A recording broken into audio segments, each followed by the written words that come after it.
What's up, everybody? Welcome back to another rod bending series. This one's an interesting one because it was a requested one, and it's just basically smallmouth rods, which is tough to do, right? Because there's a ton of techniques, some regionality, I would say, to smallmouth fishing for sure, like with different techniques that shine and different rods that are popular. But what sparked this discussion is there's already a new one that's already got some traction amongst the smallmouth aficionados of the world that say, this thing is a special rod. This is the new Loomis GLX. This is an 822S, the DSR. So this is a 610 extra fast mag medium spinning rod. I don't know because I haven't fished it, but this is customer stuff. We turned this rod quite a bit right away, and you're getting rumblings out there. Now, the Gussies of the world, Josh Douglas of the world, people I'm lucky enough to know, are all backing up the statement saying that this thing is super special and we should all be paying attention to it. I haven't fished with it, but I am going to bend it on the wall here. I will say this. I weighed it and I thought something was wrong with our scale. This is a 2.8 ounce rod and it feels like it. With the minimalistic handle that's on this, and this new blank from the new GLX family, which is rumored to be just an NRX without the plus side of it or whatever, these things feel electric, and I love the action so far, so much so I've got some already. But I don't have this rod, so we're gonna go bend this one. This kicks off our smallmouth must-have rod, so I'm gonna call it that, right? Must-have smallmouth rods. But we're gonna burn through a bunch of different rods we sell here at Omnia Fishing that are, in our opinion and our customers' opinion, smallmouth must-have. Starting off with the GLX 822S DSR drop shot rod. All right, I'm here with that 822S drop shot rod. As you can see, the tip on this rod is amongst the wildest tips I've seen on the rod wall. I am putting literally next to no effort into moving this. I'm just like kind of shaking my wrist a little bit, and you see the tip kind of dances around there on this rod quite a bit. It's not a solid tip rod, but man, it sure acts like it. And when you give it a load up, it actually loads up. It's way more powerful than it looks when you're bending it with your hands or on the floor. It almost seemed like moderate and super light powered when you bend on the floor, but it's got way more. That mag medium shows when you're in this scenario. That whole top section of the rod, the 1, 2, 3, 4, like 6 guides of it, is almost like not there when you go to set the hook. I can honestly see why this would be a really high percentage landing rod, which is smallmouth, that's the key a lot of times. But I think the big factor with this thing would be light line and light wire hooks. If you were a light line and light wire hooks, really finesse presentation and drop shot, straight up and down stuff, or Demiki stuff, if you want to straight up and down, I now see why we're hearing already about this brand new rod as being a very special smallmouth rod. All right, next up we have a rod from the smallmouth whisperer himself, Mr. Mark Zona. I've had the pleasure of fishing with Mark and seeing him do this in person. He is, in my opinion, the master of power fishing for smallmouth. That's because of his network and all the places he goes and the amount of time he spends on world-class smallmouth fisheries. He's always trying to get him to bite stuff opposite from the way a lot of the tournament guys do it a lot of times, where they're ultra finessey and they're really getting super light line, and he does that as good as anybody else can do it too. But the fun thing about Zona is he likes to have a good time, and this is his tube cracking rod. So this is, as you can imagine, when Luz came out with these, this was the most popular rod for us in this series. People jumped on it. Obviously a little regionality there with Minnesota being our home state for Omnia Fishing, but the smallmouth fans that we have in our circle have definitely given this rod a lot of great feedback. The technique tube cracking is something you might want to check out on YouTube. Go ahead and check out Zona's YouTubes there, and you can see what he does, and that's really putting a lot of action and speed and aggressiveness into fishing, the staple bait of smallmouth fishing, maybe the most staple bait of smallmouth fishing ever, the tube. So it's not going to be a lightweight one. This isn't a finesse rod like the previous rod I did. This one's coming in at 4.3 ounces. It is balanced quite nice. It's got a strange handle on it, right? You have no threads or anything up above, which I do like that part, but I am a forward gripper, so it is, the hump's back here a little bit more. This rod is going to shine if you're a split finger person, if you like to split your fingers on the reel seat, that's where this thing's really gonna shine. If you're above it like me, it's fine because you do get leverage from that hump there so that it does keep your wrist straight. Really cool rod. Like I said, 4.3 ounces, and it's a technique-specific rod for smallmouth fishing aggressively. So let's go bend the Lew's Signature Series Mark Zona tube cracking rod. All right, as discussed, we have that Mark Zona tube cracking rod here. Load this thing up and see this thing's got a much faster action than the previous rod. I don't even know how much, it's not that much faster, and this has a lot more power to it. This rod has a much quicker tip up there, it seems like, where the other one got in the backbone a little further down, that GLX, and that's because of the light line applications of that one. This one is reach out and touch them far away. Bomb your bait out as far as you can and get aggressive and crack on that tube and set the hook from far away, and you're gonna get into that hook from far away. But the tip's light enough that you can throw smaller hooks if you wanted to, smaller tubes. If you didn't want to crack on a big giant tube, you could still get away with a smaller one. This would be a great rod, honestly, if you want a universal rod too for smallmouth fishing, maybe if you're drifting with a bigger weight or something like that too. I know a lot of people struggle with that. Here, our customers, they're buying really light powered smallmouth equipment, and they go somewhere like the Great Lakes and you're trying to, you know, have a half-ounce weight down there dragging and drifting in some big waves. So really versatile rod here. This would be a good rod for a Mille Lacs guy or a Great Lakes guy. Check out this Lew's Signature Series Mark Zona tube cracking rod. All right, we would be remiss if we didn't touch on this one. This is Seth Bider's 7.6 hair jig Nico rod and the Tatula Elite AGS rods. So these feature carbon fiber guides. That's Daiwa's proprietary carbon fiber guide train. These guides are insanely sensitive. If you're not familiar with them or haven't fished with them, I've even been told this by other rod manufacturers that have nothing to do with Daiwa, that these guides are absolutely unbelievable. They come at a major expense. They are expensive to manufacture, and you do have to be a touch carefuler with them. I do have to say, I own some of the spinning models myself, and I've had nothing but good luck with the spinning models. I haven't had any issues with durability as far as spinning models go at all. I think these guides are more sensitive than even a really stiff line or a really high-end blank. So if feels what you're going for, I challenge you to try out some AGS guides. You'll like them.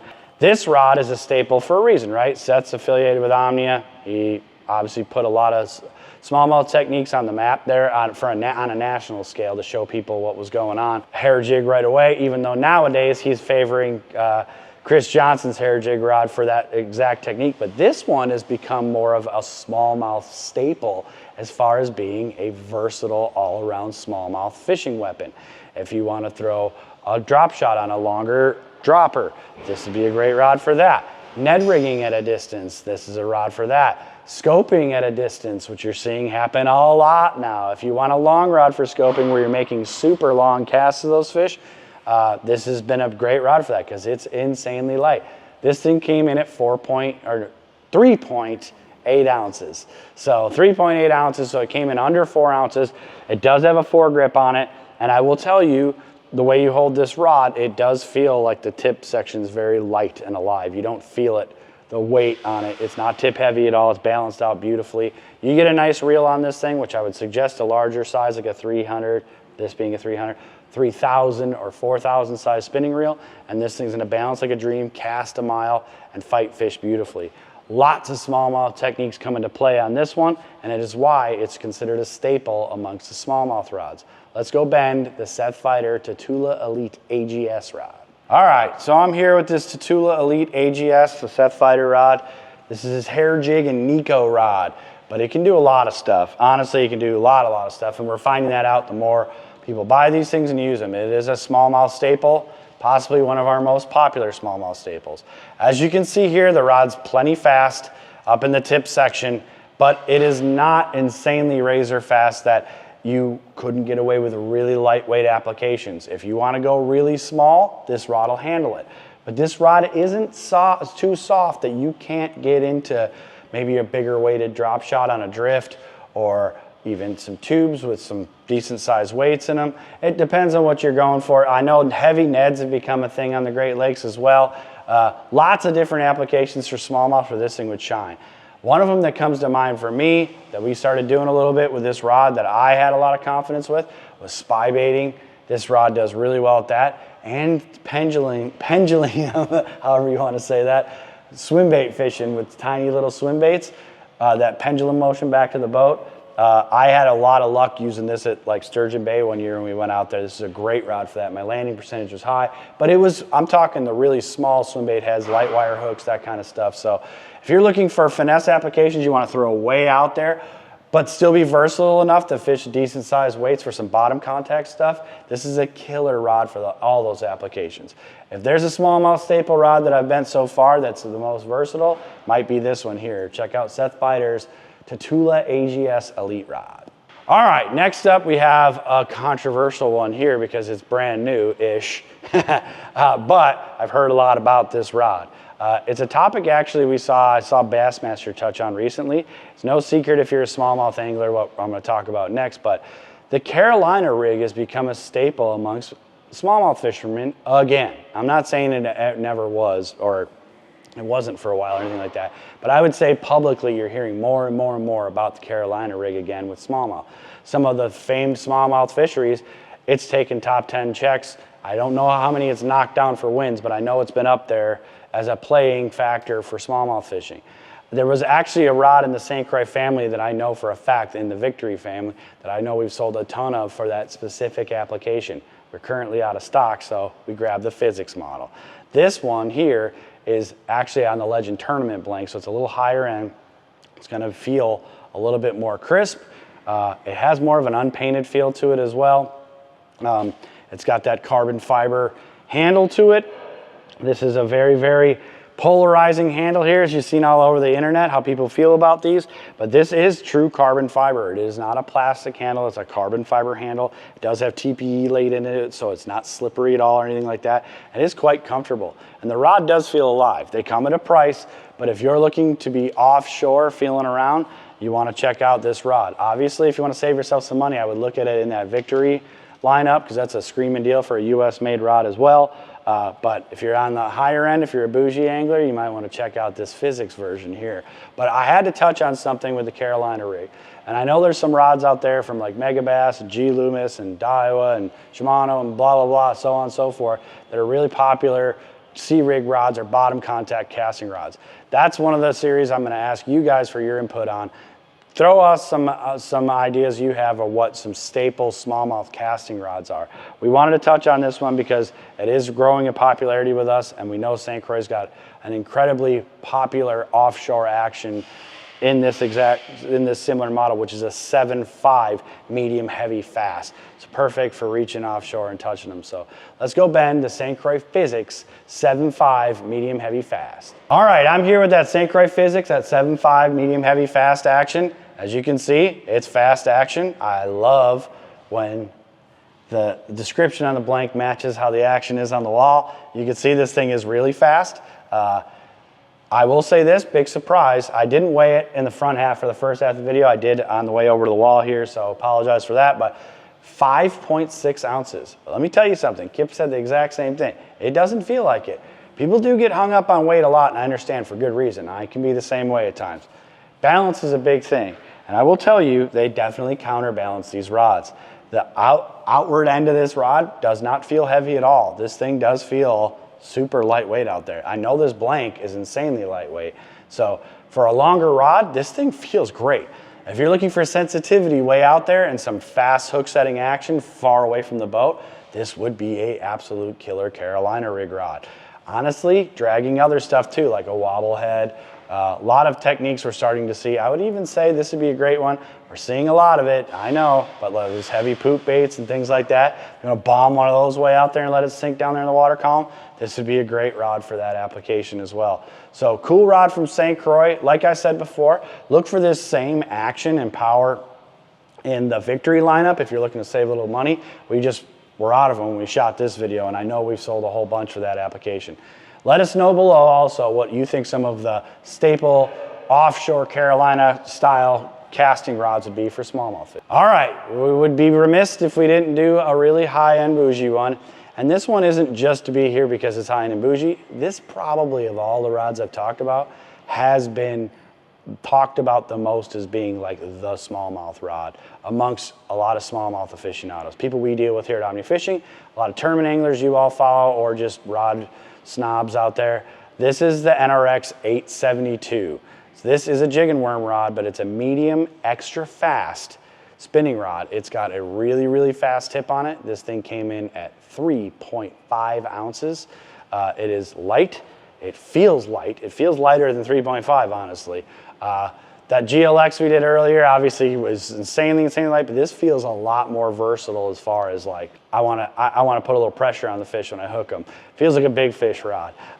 This would be a great like Ned rigging rod. This would be a good dropping rod if you don't mind that little extra length there, if you're right over top of them with a decent sized weight, I should say. A lot of techniques that are coming out there where you're on the bottom. This would be a really slick rod for those applications. Let's go bend the 872 NRX jig and worm rod. All right, here we are with that the jig and worm rod here, the NRX, the 872. As you see here, the tip is fast. It's not as fast as I pictured it, because when I was bending it with just the line, it seemed like a razor sharp tip on it. Once I'm getting to the backbone here, you can see it comes down a little. That's not a bad thing as far as what I would be fishing with braid to a leader. I don't mind when it gets into the backbone if it gives me a little bit more blank to fight the fish with, especially at the side of the boat with smallmouth. I don't want the rod to just have the tip bending when I'm fighting fish at the side of the boat. This rod feels like it's an expensive rod, right? You hold it in your hand and you're like, man, this thing's really nice. It's got a perfect action, for my opinion, bottom contact stuff that is not in that super insanely lightweight stuff. The advantage to this rod is it's so sensitive and it's so light that you could get away with that really lightweight stuff if you wanted. But to me, where this rod would shine is when you're not overly finessing him, when you're actually kind of power fishing him a little bit and you're using some bottom contact techniques. And I'm not saying you're power fishing a Ned rig by any means, but if you're trying to get that Ned rig on the bottom, you're not catching them on the fall like a lot of people talk about with a Ned rig. You're actually trying to get this thing in a target zone or an area. It's bedding smallmouth for sure. If you want some power and you want to get a hook in a fish from far away that's down there in the water column, this would be one of the finest rods I think you could pick up to do that with. Pretty impressed here holding it in my hand. I can see now why a lot of G. Loomis fans talk about this rod as being the smallmouth rod. This is the 872S NRX jig and worm rod. All right, last one of this part one of this smallmouth series. Like I said, I know I've said it in other videos before, but I mean it in this one. There's a whole bunch of rods that I'm surprised we didn't do in this that I think are smallmouth staples that I'm gonna bring up in the next video, I promise. But I wanna hear from you guys what some smallmouth staples are. We wanna see if we're not thinking of something or we're missing something. So let's spark a little conversation here about smallmouth rods. And I know that's sort of such a general statement, calling a smallmouth rod. At first when we had this idea, I was like, that leads us down a wormhole like crazy. But the more we're looking at it, the more we're seeing there is legitimate argument over there of like rods you must have if you're a smallmouth angler.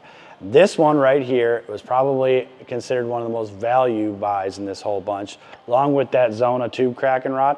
This one here is the Zodius 7.6 Light Moderate Fast. I think the model number on it is the ZDS 7.6 LA. It's moderate fast, light, power, and moderate fast. This would be a fuzzball rod. If you want to throw really small hair jigs really far and you don't want to buy a $500 rod to do it, this is considered one of the finest rods to do that with. It's not a foregrip rod, which is, a lot of you know, bugs me, but I will say it gives you plenty of reel seat up here to get your hand above if you're like me. If you're a split finger, beautifully comfortable reel seat, whatever. If you just want blank contact with your fingers, awesome rod. This thing feels really lightweight in hand. It came in at 3.7 ounces. So it's not as light as I thought it was gonna be, because you pick this thing up and it's insanely light, but when you get into the threes, man, this thing weighs like next to nothing. It's beautiful. Tip weighs nothing. It feels super moderate with just the line on it, bending it, but we're gonna go bend it on the wall and see how this Zodius does. Remember, I wanna hear from a lot of you what some of the must-have smallmouth rods you think are out there, but when you list it, let us know too what actions, or sorry, what techniques you're deploying with the rods as well. I know there's a lot out there that, like I said, are coming to my mind that I was surprised didn't make this first list.